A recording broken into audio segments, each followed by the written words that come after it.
everybody, this is Retro Challenge Gamer, and I'm doing another video log, and this is actually in a response to Black Nerd Comedy. A long time ago he did 10 guilty pleasures of movies that you just watch that either has been critically panned, or a lot of people just would not expect those to either be good movies, or just there's a general consensus that why would you even bother liking these types of things?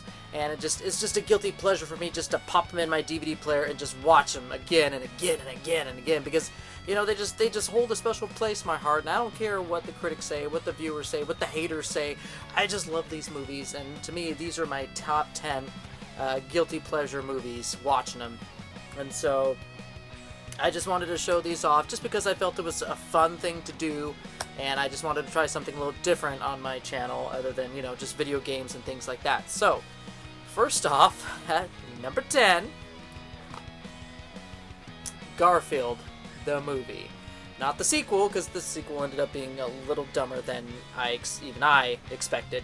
But Garfield, the movie, it's really not like the comic in a lot of ways. I mean, yes, John is bumbling, but not in all the right ways that matter. And Liz, the veterinarian of Garfield, she actually likes John instead of hating him first off, which is a completely contradiction to what the comics actually had her doing. And then Odie is actually a real dog rather than an animated one like Garfield, a real animated cat like Garfield, so that was kind of weird. And, you know, except for the cheesy acting, which is over the top, and the story plot is, you know, cliche as it is, strikes a really fun chord with me as a Garfield fan. And I don't know, something about it, it's almost like they kind of made the movie not expecting it to do well at all. So it's just like, well, let's just give it our best and see what sticks. And what stuck was pretty good for the first movie, that is. And Bill Murray could not have been better cast. I mean, he is Garfield. Even if he later denounced the movie, unfortunately, as one of the worst projects he's worked on, which is unfortunate, he is the voice of Garfield, and I would not have it any other way. So this is a great one to watch with my kid. He actually loves it a lot. So, number 10, Garfield. Okay, number 9 is a little bit of a weird one, but then again, you know, why would you have a 10 guilty pleasure movies without having a couple weird ones in there, right? So, Where the Wild Things Are. Yes, this was one of my favorite bedtime stories that was read to me by my mother when I was little, when I was a child, and I remember reading it over and over and over and over again when I first started to learn to read, and till the pages just like fell apart in my hands, and the whole book just was ripped to shreds, like the monster I was back then. So making a fully realized movie out of a book where there was hardly any story to tell is quite the feat. And the fact that creating each creature to have an individual personality and actually get you to like them while forming a coherent story around Max's inner turmoil about his real life and how that gets reflected through his adventures with these monsters, with these creatures, these wild things, and each one symbolizes a piece of his life and personality. I mean, this main creature alone, you're going to learn to love this guy. And I mean, at the end, when Max is sailing away and he does his little howl, I don't know about you, but I feel tears coming down out of my eyes on that one. This was a lot more emotionally powerful to me than I ever expected it to be. It really is one of a kind, unique film, and it really got slammed a lot by critics, by viewers, for possibly, like, you know, directorial. The director, just, you know, lifestyle, his choices, things like that, all apparently played a factor into a lot of people hating this movie. And it's a real shame, because this put together a children's novel with pretty much no story and made something out of it. Something that, to me, as a fan of the original story, it made me happy. It made me happy to see this movie and finally realize the wild things in live action. So this is definitely a favorite movie of mine that I just love seeing over and over again. So there's that. Okay, number 8. This one is even weirder than the last one, actually, and it's an anime feature, and it's one by Mamoru Hosoda. Sorry, I probably totally butchered that, but it is Wolf Children. Yes, this one, I really related to this one a lot. It's an odd choice, and one that many people may be wary about just due to its furry overtones towards the beginning of the film, and then, throughout the film with the wolf pup children, so that might shy a lot of people away from this movie. But I urge you to try and enjoy it with an open mind, because to me, this hits home very strongly because I'm a parent. Yes, there's an element of the supernatural with this werewolf man who falls in love with this human woman, and they have two wolf pup children together. And then, something tragic happens to him, leaving her bereft of a husband to help take care of these wild things. But it truly is about trying to have normalcy in a life gone crazy, and it's about parenting when the entire world seems to be against you for doing exactly that. It's got great mega themes of being a parent, and specifically about being a mom. And many mothers could most likely relate to Hannah, the main character here, and as she tries to learn to raise two little monsters. So this really, really tugged at my heartstrings. I really got the feels on this one. And it's definitely not a film that you watch just for fun, things like that, but it's not something that I wouldn't mind watching over and over again, because, I do love watching kids grow up and just having to relate to all the problems Hannah has with her kids and kind of saying, yeah, my boys do that too, and I can totally understand. And when the ending finally comes, it is heartbreaking. It's bittersweet, but it's something that has to happen. And as a parent, it really made me feel satisfied watching this movie and seeing how it ended. So I would highly recommend and encourage this one. In the same vein as animations, I seem to have a lot of animation movies in this particular list so far, at least. But at number 7, The Last Unicorn. Yes, this is a cheesy animated classic from the 1980s. And it was a big part of my childhood growing up. I mean, it is a grand tale of the last unicorn who goes to try and find out what happened to the rest of its kin, and a world slowly losing its magic. And along the way, she meets Schmendrick, the magician, the great, the wise, beautifully voiced by Jeff Bridges, and the bandit wife Molly Crew, and the vile king Haggard, who has kidnapped the rest of the unicorns via the supernatural Red Bull. And he kidnaps them for his own pleasure and amusement, because he finds the whole world bereft of beauty except for the unicorn, so he must have all of them, so he has the last bastion of beauty under his control. And then, of course, there's, Prince Lear, the love interest to the unicorn. This is quite dated by today's standards, and a lot of things most parents nowadays would probably consider scandalous. Anybody remember the tree? The tree? Yeah.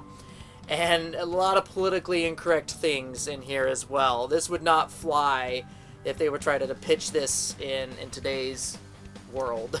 But you know what? I don't care. I really don't. I loved this movie as a kid, and it was one of the few that my brother watched together time and time again, and we had a lot of fond memories with this one. So if you can manage to get a hold of this, or if you remember this from a long time ago but don't have a copy, and you're like, oh, I remember that. That was an awesome nostalgic movie for me back in the 1980s. But try and track this down. This is definitely an animated gem. I enjoyed it thoroughly. Jeff Bridges, Mia Farrow. Mia Farrow was the unicorn, and Angela Lansbury, which I would believe would be Molly Crew. So definitely a lot of good stellar voice acting here, and awesome movie. Oh my goodness. This one was a critically acclaimed flop. It was a box office bomb. It did not do well. It only flitted into theaters and flitted right back out straight to DVD. The Lone Ranger, Disney's the new Disney The Lone Ranger. It did not get the recognition it deserved. The initial train sequence alone was one of the best action sequences I had the pleasure of viewing in a long time.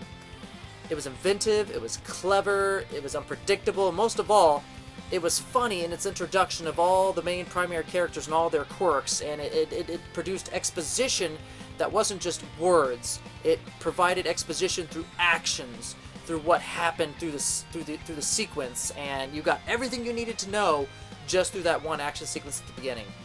So definitely a great inventive start to the overall movie.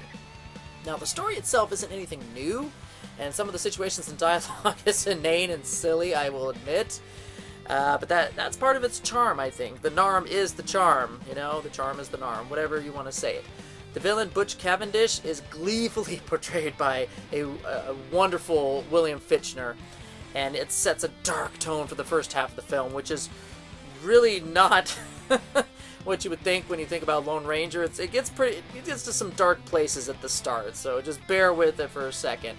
But then it transitions into a ridiculous yet extremely satisfying callback to the swashbuckling slapstick of yore, you know, the classic Lone Ranger series, complete with the almost unadulterated Lone Ranger theme music just playing in the background, loud and proud during that final train sequence. It's just a lot of fun, and I'm sorry that it didn't get a lot of recognition that it should have, but for whatever reason, this just did not do well, but I enjoyed it.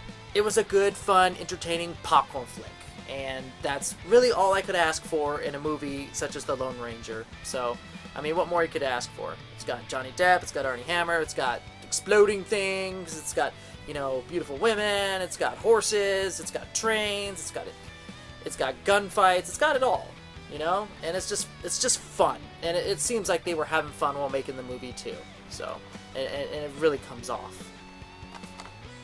Definitely like this. Now we get to the one of the only horror-ish type of movies in my list. M. Night Shyamalan had his start with The Sixth Sense, and although that was a great, excellent film, it just wasn't as interesting, and it's not fun to watch over and over on repeated viewings, you know what I mean? I feel some of his best work was here in The Village. Now, sure, the final reveal of the twist of where the inhabitants of the village were actually staying was a bit mundane and a bit stupid in execution. Okay? I will give that to critics of this movie. However, you can't deny the expertly crafted build-up to that final reveal. I mean, every detail in the story, from the way the characters just glance at each other knowingly, say meaningful words and phrases that you may not catch the full grasp of the meaning of until repeated viewings, things people are doing in the background, it all adds up to a chilling atmosphere and a dark secret. And the way the movie also toys with you at the end there about if the elders were actually telling the truth or not was just brilliant, like getting you to question as a viewer, you know, is it real? Are they real? Or is it fake? Or are they just making lies up? Or are they actually telling the truth and just lying to themselves? It's just this back and forth. You don't really know what's going on, you know, until the very end, where it's a shame the actual truth was a bit lackluster. But that does not detract from the rest of the great suspense that this flick provides. It provided excellent pacing and actually got you to like Bryce Dallas Howard as an actress. I mean, no offense to Bryce, I know you're a great actress. This proves that you are. But with your new role in Jurassic World and your previous one as Gwen Stacy in Spider-Man 3, you're kind of pigeonholing yourself into a character archetype that really isn't befitting of you. It just really isn't. This is where Bryce Dallas Howard shines, and although Joaquin Phoenix, is he? No, he's not even. It's just M. Night Shyamalan doesn't even tell who the actors are in it. But although Joaquin Phoenix gets kind of top billing in this movie, it's actually Bryce Dallas Howard that I think is the true breakout star of this movie, and I think she makes this movie. So, great film. Very much maligned, though. In fact, most of these movies are kind of maligned, and so thus that's why they're guilty pleasures. Speaking of Spider-Man 3, Spider-Man 3. I wouldn't put 1 and 2 here because those are critically acclaimed Spider-Man movies. They really are. And there's no denying that they are great movies, but when you compare this to the first two parts of the trilogy, this fails in comparison to a lot of people.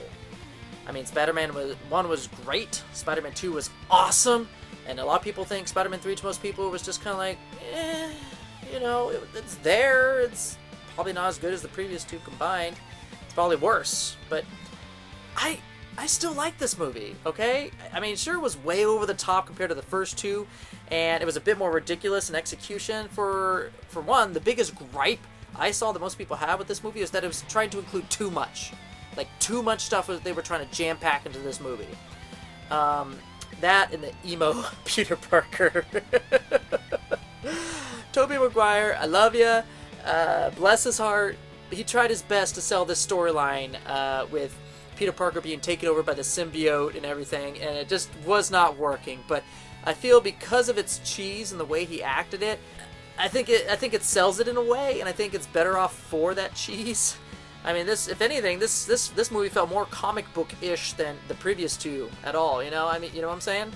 Now, my personal biggest gripe was that Venom was underused. The character, the villain of Venom, was completely underused and badly casted, I might add. I'm sorry, Topher Grace, you're great in some films and flicks, but this particular film, you just were not villain material. And I will admit, this whole Venom sequence kind of just left a sour note in my mouth when the rest of the movie was just great, in my opinion. Despite that, I still feel Despite that, I still feel giddy every time watching that fight between Harry Osborn and Peter in Harry's apartment. You know, just that crazy offbeat music kicks in and they're just tearing at each other, just bastardizing all of his apartment as they're trying to, you know, no holds barred brawl, masks off, you know, fists up, risen. Oh my gosh, it was bar none one of the best fight sequences in the entire trilogy. Bar none, in my opinion. Just, I love it. I love this movie. Oh gosh, number three. Talk about psychedelic. Crazy car fight in action. Car foo! Speed Racer.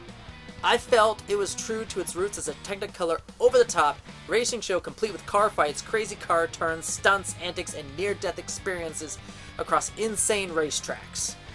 I mean, with the story pulled from a variety of episodes from the series to make a coherent narrative, this movie took some of the best that Speed Racer, the series, had to offer and mashed it all up for a brand new audience, you know?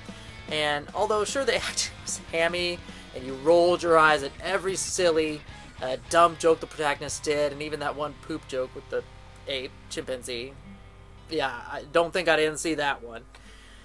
I still feel that it's part of the charm of this movie. Just, I mean, you could tell nobody was phoning it in. All of them looked like they were having a good time, and everybody it seemed like they had a solid vision and idea for how this movie was going to look and feel. And I think a lot of people went in expecting something else, and they got this. And I think that's what turned a lot of people off from the film. I mean, if you just sit back and just take it as the movie is, objectively, it is a very awesome popcorn flick, and it's just fun for the whole family, and I enjoy it. And I mean, the build up to the sequence for the final race, and if you know, Speed Racer's gonna make it and win at the end, it's just great tension, great pacing. I love everything about this movie. It's just a fun movie to watch, and it is definitely one of my top picks as guilty pleasures. Okay. This was a hard one. Number 2. I almost wanted to place this number 3, but they were neck and neck almost. So many ways they could have gone with this particular story, with this particular game franchise, but they decided to choose a Sands of Time storyline, which worked great within its story structure. Prince of Persia, Sands of Time. This was critically panned, with most viewers neglecting it, and a lot of fans of the game series also neglecting it. Sure, it was full of cliches and tons of predictable plot twists you could see miles away, and even if it was a by-the-numbers action flick with the faux Arabian flair, it still was entertaining. I mean, it kept the pacing tight. It had likable characters, and Ben Kingsley was an inspired bit of casting, which added gravitas to a role that would have otherwise been mediocre otherwise. So kudos for the casting agency to get Ben Kingsley to do something like this in this film. So the biggest gripe a lot of people have is Jake Gyllenhaal. I don't think I said that right, but Jake, I don't know. I feel he's at his best here as an action hero. I mean, he just, no plucks given, you know? If the casting for him as the lead role of Dastan was right or wrong. I mean, he just rolled right into the movie and took ownership of the role. And he's just like, I'm Dastan. Done. What you gonna do about it? And he had fun. It seems like this whole movie was just nothing but fun. And it really shows through. I mean, yeah, it gets ridiculous at the end. But then again, so did The Mummy. and The Mummy Returns and all those movies that a lot of people still consider as classics too, despite the fact if you look at them today's age, they are kind of ridiculous and stupid and funny. But that's why you love them. That's why you watch these movies over and over again, is because you love that. So definitely number 2 on my list. Oh, boy. Number one. Number one. Ever since I was young, my father would take me several times, like at least once a year, whenever it was playing nearby at the local theater or opera house, The Phantom of the Opera. I grew up knowing this music, singing this music, loving this music. I mean, there are so many singable tunes that just worm your way into your subconscious. It's just, you can't help but not sing with the songs from this music if you are a fan of the Broadway show. The fact I can't hit that note is there inside your mind. Oh gosh, Earl Butler does it so much better. Just everything about this movie I love. I mean, it doesn't deviate too heavily from the established stage play, and only adding just an extra few bits of world building and scenes and everything outside of the main story plot, giving you a bit more establishing moments with a few side characters that you may not have a lot of time with in the actual stage play itself. And I mean, Gerald Butler, oh my gosh, Gerald Butler, he was unheard of. His name was just not even household name before this movie, and of course his breakout role in 300. This is Sparta! You know, and look at them abs, man. Look at them abs. My goodness. But he proves his singing chops in this movie, and his and just, he is an excellent Phantom, and I couldn't imagine anyone else being the Phantom but him after seeing this movie. And the movie, to me, it just strikes a deep childhood chord with me, and I just feel like a kid every time I watch this film. It reminds me of watching the Broadway show again with my dad every time I pop this into the DVD player and view it. And I just won't trade those memories away for anything. So just excellent port of a theatrical musical to a cinematic medium. Just it is great. It is my number 1 top pick for Guilty Splurge. I will watch this again and again and just sing my heart out to it, no matter how bad I sound. Okay? I love this film. I do. I just love it. So there you have it. That is my 10 guilty pleasure movies that I wouldn't mind watching over and over and over again, because they just hold a deep spot in my heart, you know, and I just love watching these films because of all their quirks and idiosyncrasies. And you know, I don't care if people hate them. I don't care if people say they're terrible. They were good to me, okay? And I love them for it. So what are your guilty pleasures? You know, what 10 movies or 5 or whatever list you want to make up do you enjoy just watching over and over again that may not be, you know, the most critically acclaimed blockbuster, or just, you know, movies that not many people may have heard of but you've just fallen in love with? I mean, just tell me your experiences. And I'll see you in the next video log. Bye now.